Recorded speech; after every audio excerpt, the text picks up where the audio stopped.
வணக்கம். டியூப் தமிழின் பிரதான செய்திகள். முதலில் தலைப்புச் செய்தி.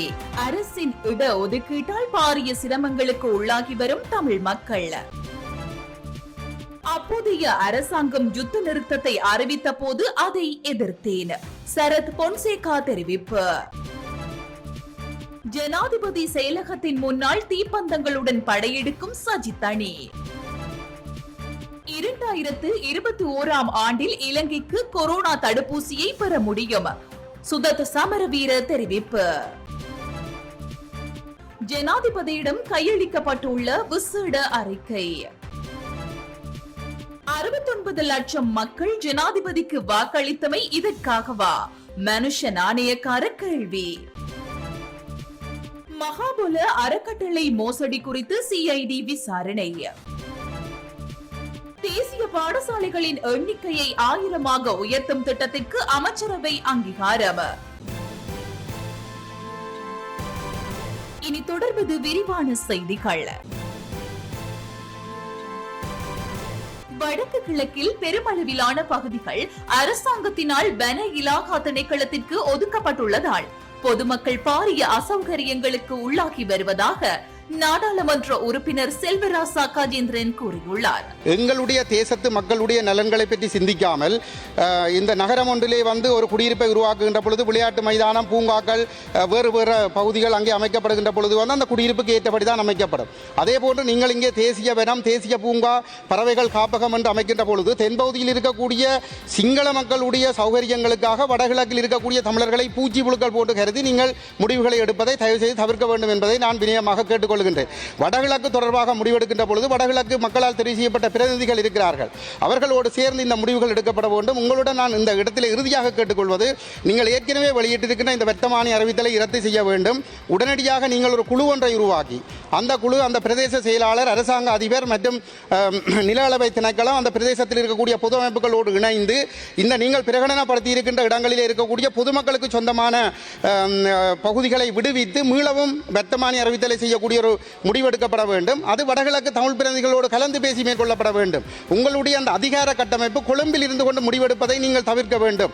வடகிழக்கு மக்களையும் நீங்கள் ஒரு ஒரு தேசமாக உள்வாங்கி இந்த அபிவிருத்தி வேலை திட்டங்களை நீங்கள் முன்பு கொண்டு செல்ல வேண்டும். இல்லையென்று சொன்னால் உங்களால் ஒருபொழுதும் ஒரு சரியான கோணத்திலே முன்னோக்கி கொண்டு செல்ல முடியாது என்பதை இந்த இடத்திலே வலியுறுத்தி விடைபெறுகின்றேன். நன்றி.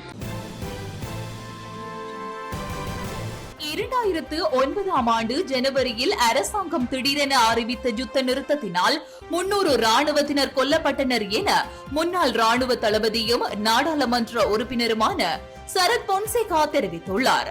2009 ஆண்டு ஜனவரி மாதம் 30 பிப்ரவரி 1 அப்போதைய அரசாங்கம் யுத்த நிறுத்தத்தை அறிவித்தது. நான் இதனை எதிர்த்தேன் என அவர் குறிப்பிட்டுள்ளார். நாடாளுமன்றில் உரையாற்றிய அவர் இதனை குறிப்பிட்டுள்ளார். அரசாங்கத்தின் ஜனநாயக விரோத செயற்பாட்டிற்கு எதிராக எதிர்க்கட்சி நாடாளுமன்ற உறுப்பினர்களால் போராட்டம் ஒன்று முன்னெடுக்கப்பட்டுள்ளது. இப்போராட்டம் இன்றைய தினம் எதிர்க்கட்சி தலைவர் சஜித் பிரேமதாச தலைமையில் ஜனாதிபதி செயலகத்தின் முன்னால் இடம்பெற்றுள்ளது. ஐக்கிய மக்கள் சக்தியை பிரதிநிதித்துவப்படுத்தும் மக்கள் பிரதிநிதிகளும் இதில் கலந்து கொண்டுள்ளனர். அரசாங்கம் அடக்குமுறை மற்றும் அரச பயங்கரவாதத்தை முன்னெடுத்து வருவதாகவும் இதன் விளைவாக மகர சிறைச்சாலையில் பல கைதிகள் கொல்லப்பட்டுள்ளதாகவும் எதிர்க்கட்சி தலைவர் சஜித் பிரேமதாச இதன்போது தெரிவித்துள்ளார். 2021 ஆண்டு நடுப்பகுதியில் இலங்கைக்கு கோவிட்-19 தடுப்பூசிகளை பெற முடியும் என்று சுகாதார அமைச்சின் தலைமை தொற்று நோயியல் நிபுணர் டாக்டர் சுதத் அமரவீர தெரிவித்துள்ளார். எவ்வாறாயினும் தேவையான குளிர்ந்த வெப்பநிலையின் கீழ் தடுப்பூசிகளை சேமித்து வைப்பதில் நடைமுறை சிக்கல்களை எதிர்கொள்ள நேரிடும் எனவும் அவர் சுட்டிக்காட்டியுள்ளார். பிரித்தானியாவில் அங்கீகரிக்கப்பட்ட கொரோனா தடுப்பூசி தற்போது கணிசமான குளிர்ந்த வெப்பநிலையில் வைக்கப்படுவதன் மூலம் பயன்படுத்தப்படுகின்றது எனவும் அவர் குறிப்பிட்டுள்ளார். அரசியல் பழிவாங்கல்கள் தொடர்பில் ஆராயும் ஜனாதிபதி ஆணைக்குழுவின் அறிக்கை இன்று ஜனாதிபதி கோட்டாபய ராஜபக்ஷவிடம் கையளிக்கப்பட்டுள்ளது.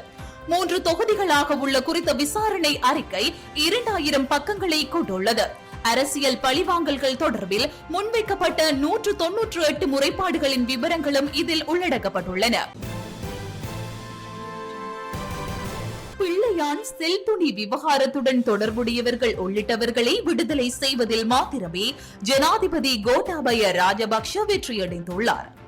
இவ்வாறு பல குற்ற செயல்களுடன் தொடர்புடையவர்களை விடுவிப்பதற்காக 69 லட்சம் மக்கள் ஜனாதிபதிக்கு வாக்களித்தனர் என்று ஐக்கிய மக்கள் சக்தியின் பாராளுமன்ற உறுப்பினர் மனுஷ நாணயக்கார தெரிவித்துள்ளார். கடந்த அரசாங்கத்தின் காலத்தில் மகாபல அறக்கட்டளை நிதியத்தில் இருந்து 1 பில்லியனுக்கும் அதிகமான ரூபாவை முறைகேடாக பயன்படுத்தியது குறித்து விசாரிப்பதற்கான பொறுப்பு குற்றப்புலனாய்வு திணைக்களத்திடம் ஒப்படைக்கப்பட்டிருப்பதாக வர்த்தக அமைச்சர் கலாநிதி பந்துல குணவர்த்தன நேற்று பாராளுமன்றத்தில் தெரிவித்தார். பாராளுமன்ற உறுப்பினர் சாந்த பண்டார எழுப்பிய வாய்மூல விடைக்கான கேள்விக்கு பதில் அளிக்கும் போதே அமைச்சர் இதனை தெரிவித்தார். இது தொடர்பாக பக்கச்சார்பற்ற விசாரணை நடத்தப்பட்டு வருவதாக அமைச்சர் மேலும் குறிப்பிட்டுள்ளார். தேசிய பாடசாலைகளின் எண்ணிக்கையை 1000 உயர்த்துவதற்கு கல்வி அமைச்சர் பேராசிரியர் GL பீரிஸ் முன்வைத்த திட்டத்திற்கு அமைச்சரவை அங்கீகாரம் வழங்கியுள்ளது. நேற்று திங்கட்கிழமை ஜனாதிபதி கோட்டாபய ராஜபக்ஷ தலைமையில் ஆன்லைன் மூலம் இடம்பெற்ற அமைச்சரவை கூட்டத்தின் போதே இந்த அங்கீகாரம் வழங்கப்பட்டுள்ளது. அதன்படி அனைத்து பிரதேச செயலாளர் பிரிவுகளையும் உள்ளடக்கிய இந்த திட்டத்தினை 3 கட்டங்களாக செயற்படுத்த கல்வி அமைச்சு திட்டமிட்டுள்ளது. இத்துடன் டியூப் தமிழின் பிரதான செய்திகள் நிறைவடைகின்றன.